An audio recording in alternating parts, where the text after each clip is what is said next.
Is the Steelers season over? Marcus Spears will be joining us. Well, he'll be there. Definitely looking forward to talking to Swaggo about that. Let me be very, very clear. If Ben Roethlisberger cannot go for an extended period of time, the Steelers season is over.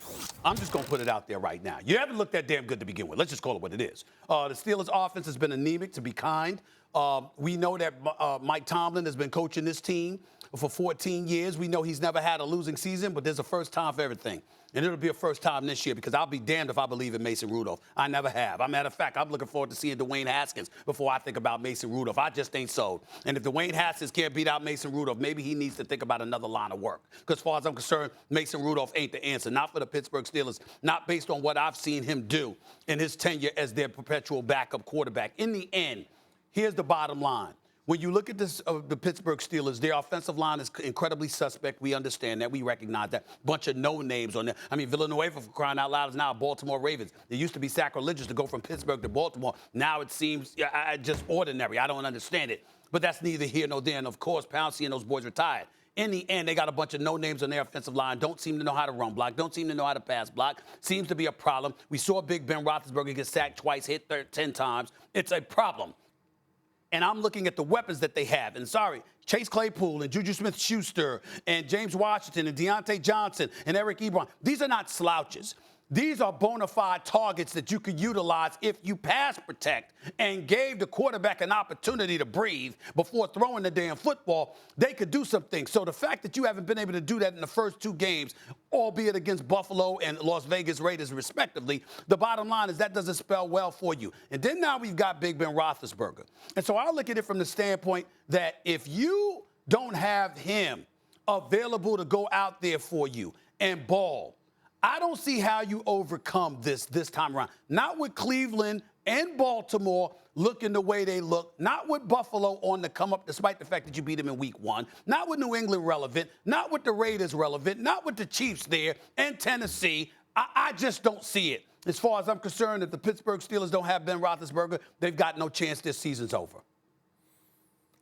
Molly Q, you feel it? Do you feel it coming out of him?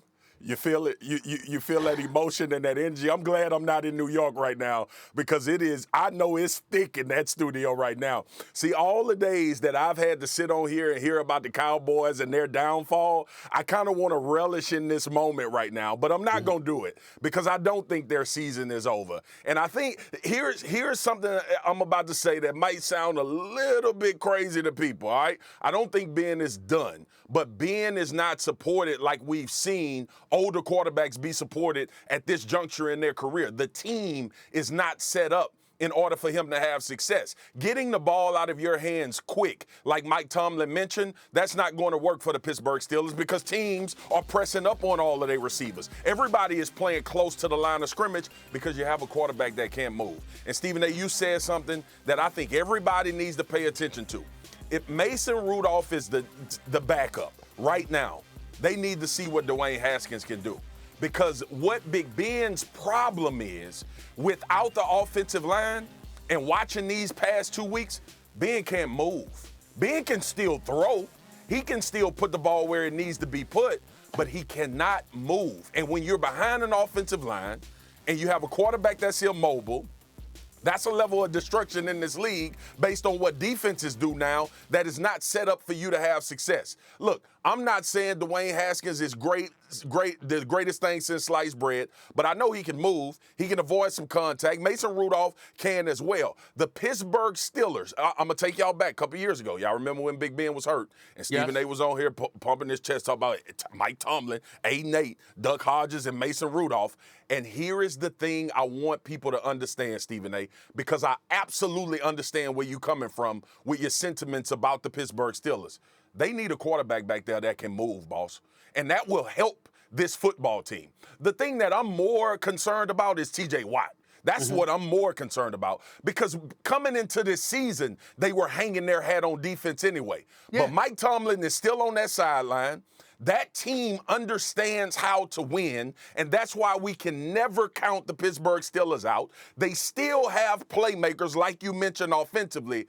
I'm sorry to say, But this situation is not conducive for Ben Roethlisberger to be their starting quarterback. It's more conducive for one of those guys backing them up that can get themselves out of harm's way. Well, the reason I disagree with you is because you're talking about system when I'm saying the system would be irrelevant if you had an offensive line that could protect the quarterback. You really are deficient. You're so deficient at the offensive line position that the bottom line is you can't protect the quarterback, and that's compromising everything. Now, if you had a decent offensive line and we saw this offense looking this way, I would completely agree with you. I'm saying simply, Swagger, we don't know because you can't pass protect. And that's a problem. You can't run block. We know what Najee Harris can do. It ain't complicated to run the damn football. You either got it or you don't. And clearly Najee Harris coming out of Alabama definitely had it. So we know what he can bring to the table. The fact of the matter is the first 2 games of this season, you've had him running into a wall. Nobody is blocking for him. So that's problematic in and of itself. Do they need a more mobile quarterback? Sure. But that's only because that quarterback won't get hit as much because they'll be running for their life and they'll be a bit more evasive than Ben Roethlisberger instead of being a stationary target. And as a result, they won't absorb as much punishment. But it still doesn't change the reality. But we also, what I'm trying to explain to you